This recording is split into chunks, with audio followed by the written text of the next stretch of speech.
हाँ, तो fifth question है हमारा। क्वेश्चन हमारा क्या कह रहा है, if the sum of first 9 term of the AP is 72, मतलब किसी एपी का सम पहले 9 टर्म का जो सम है वो है 72। तो हम लिखते जाते हैं क्या क्या हमें बताया जा रहा है। गिवन जो है मतलब S9 जो है हमारा वो है 72, sum of 9 terms and the common difference is 5। D हमारा दिया हुआ है 5। हमें बोला क्या है, फाइंड द फर्स्ट टर्म, हमें ए फाइंड करना है एंड द 10th टर्म, और T10 10th टर्म फाइंड करना है। 10th टर्म का सम नहीं फाइंड करना है, T10 फाइंड करना है। ठीक, तो हमें ए फाइंड करना है और T10 फाइंड करना है। हमारे पास डी है और S9 है।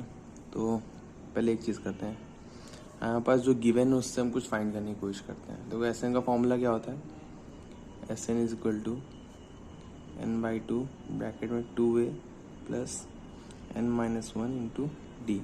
एस एन हमारा 72 है, 72 इज इक्वल टू S9 है, सॉरी हाँ 9। तो इस S9 के लिए n क्या है हमारा 9 है।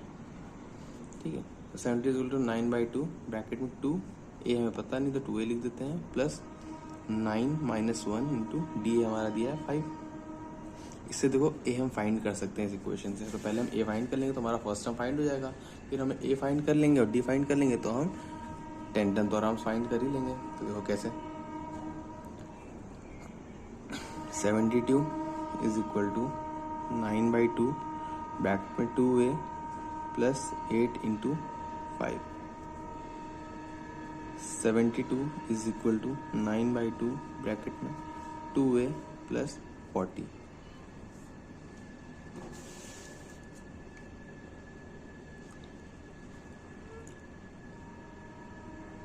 72 is equal to 9/2 18, 2 into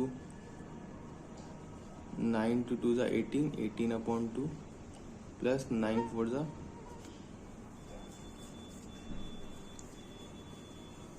36, 360 upon 2। यहाँ 18 होगा, 9 to 18 है, 18 upon 2। तो अब हम काटते हैं, 2 1 2, 2 9 18, 2 1 2 180। 72 is equal to 9a plus 180। 9a is equal to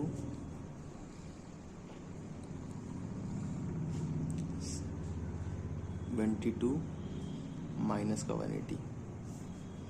9a is equal to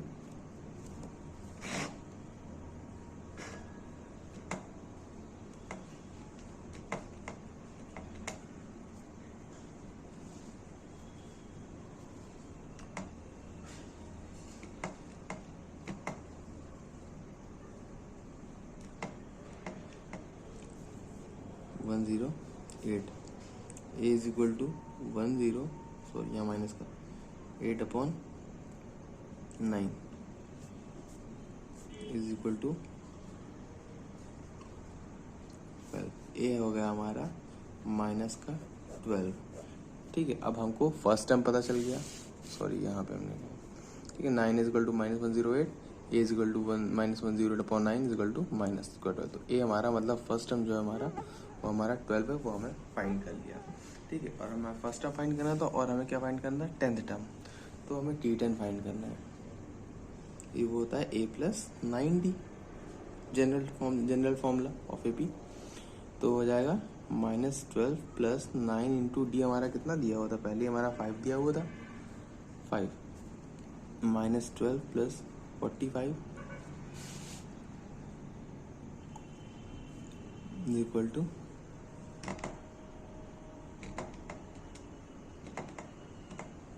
33। ये हो गया हमारा 10th टर्म ऑफ AP और ये हो गया हमारा फर्स्ट टर्म ऑफ AP। ये दोनों हमारे हो गए आंसर। क्लियर है?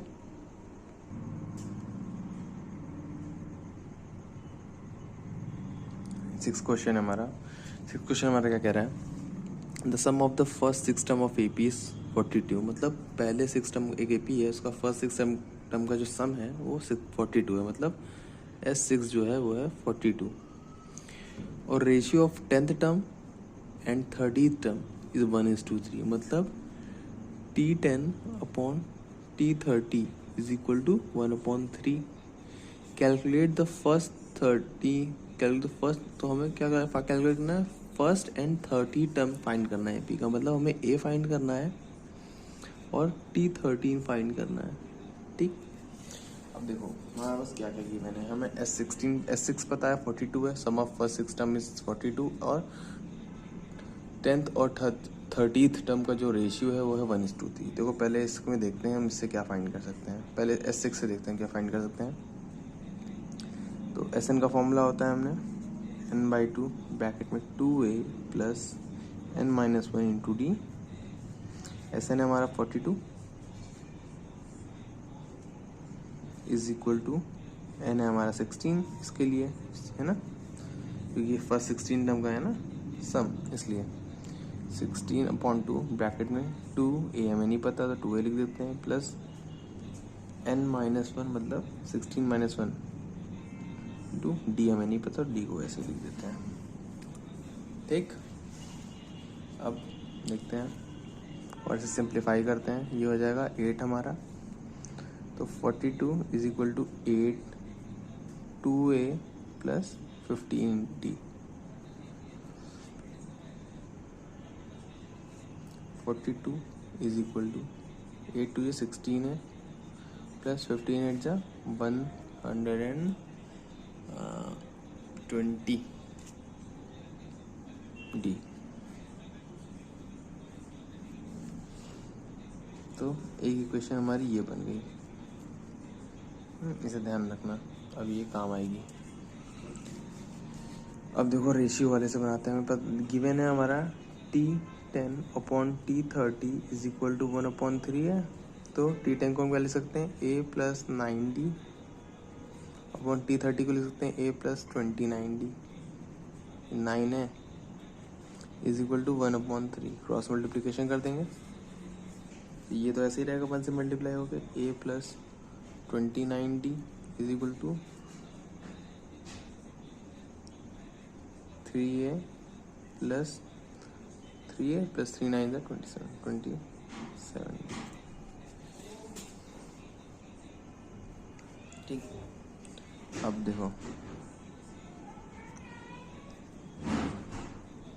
ए को एक साइड कर लेते हैं, इसको इधर ले आते हैं, 27d को इधर ले आते हैं, 29d minus 20d minus 27d is equal to 3a minus a, 2d is equal to 2a। तो हमें पता है a जो है हमारा d के बराबर है, 2 से 2 कट गया तो a is equal to d, तो जो हमारा फर्स्ट टर्म है वही हमारा कॉमन डिफरेंस है। अब देखो जो हमने इक्वेशन ऊपर फाइंड करी थी, देखो जो फर्स्ट इक्वेशन है हमारी, ये देखो ये वाली 42 is equal to 16 plus 120d, इसको यहाँ पे हम नीचे लिख लेते हैं, 42 is equal to 16a plus 120d।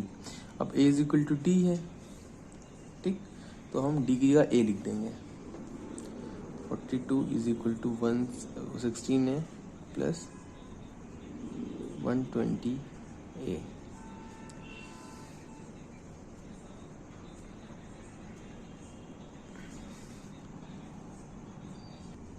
एक चीज़ गड़बड़ हो गई यहाँ पे, देखो यहाँ पे क्वेश्चन में बोला था 6 टर्म, फर्स्ट 6 टर्म का ये था सम 42, हमने यहाँ पे लिख दिया 16, तो ये क्वेश्चन हमारी गलत बन गई है। तो कोई दिक्कत नहीं, ये तो हमारा सही है, हम इसी ये वाली क्वेश्चन हमारी गलत बन गई है, तो हम इसको फिर से दोबारा सही कर लेते हैं, इसके साइड में सही कर लेते हैं। ठीक, इसको हम काट देते हैं, ये S6 है, तो यहाँ से हमने गलत कर दिया, तो इसको सही कर लेते हैं।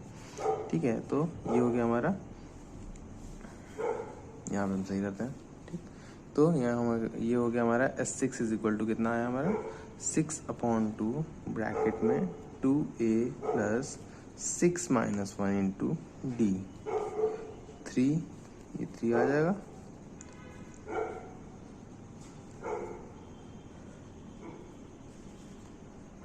To a plus 5d is equal to क्या हमारा S6 है, क्या हमारा 42 है, 42 इज इक्वल टू 42, 3 2 या 6 है, 6 है प्लस 3 5 या 15 plus 15d is equal to 42।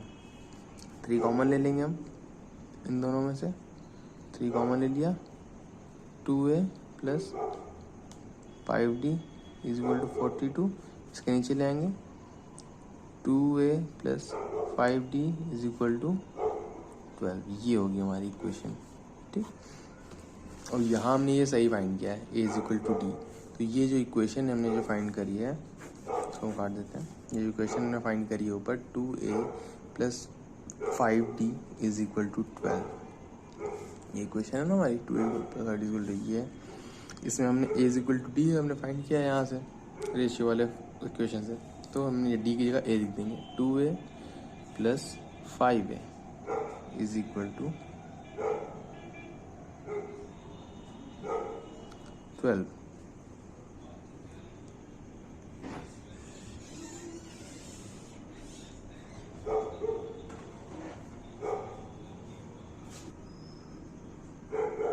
एक चीज़ फिर से गड़बड़ हो गई, देखो यहाँ पे 42 को जब 3 से डिवाइड करेंगे तो यहाँ 14 आएगा, 12 नहीं आएगा।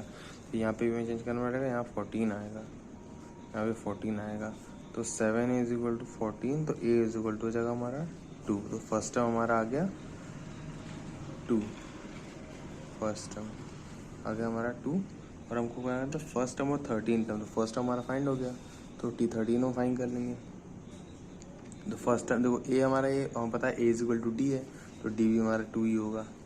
ठीक है, तो T13 is equal to a plus 12d, तो 2 प्लस 12 इंटू 2, तो 2 प्लस 24 इज इक्वल टू 26 आ गया हमारा आंसर। तो हमारा आंसर आया, फर्स्ट टर्म हो गया हमारा 2, और T13 जो हो गया हमारा 13 टर्म वो हमारा हो गया 26, ये है हमारा आंसर। देखो एक और बार ध्यान से देख लो, कुछ कुछ गलतियाँ हो गई थी बीच में, देखो हमसे गलती हो रही, तुम भी बहुत ध्यान से रखने को। S6 था हमारा 42, तो हमने यहाँ क्या किया, S6 को इस वाले फॉर्मूले में S6 is equal to n/2 Sn is equal to n/, इसमें हमने वैल्यू पुट करी, S6 की जगह हमने 42 लिखा, और जो चीज़ें हमें पता थी, जैसे n हो गया हमारा 6 हो गया क्योंकि फर्स्ट 6 टर्म का था, तो n की जगह 6 टर्म किया, और a की जगह कुछ नहीं किया, और d की जगह कुछ नहीं किया क्योंकि हमें पता नहीं था वो। तो हमने इक्वेशन बनी 2 is equal to 5d is equal to 14। ठीक, फिर रेशियो से जो हमारा 13th और 10th टर्म का रेशियो तो 1/3 था, उससे हमने इक्वेशन बनाई है, इससे हमें पता चला a is equal to d है। ठीक, a is equal to d है, तो फिर हमने पुरानी वाली इक्वेशन में इस वाली इक्वेशन को यहाँ लिखा, और उसमें d की जगह a लिखा, तो हमें पता चला a इज इक्वल टू 2 है। जब a इज इक्वल टू 2 है तो d भी इज इक्वल टू 2 होगा, क्योंकि a और d इक्वल है। फिर हमने उससे a हमारा फर्स्ट टर्म 2 हो गया, और उससे d और d हमें पता गया, तो हमने T13 फाइंड कर लिया, T13 equal to a plus 12 d, उससे हमारा 26 आ गया। क्लियर है? ना समझना तो कमेंट में लिख देना। 7वां क्वेश्चन है हमारा,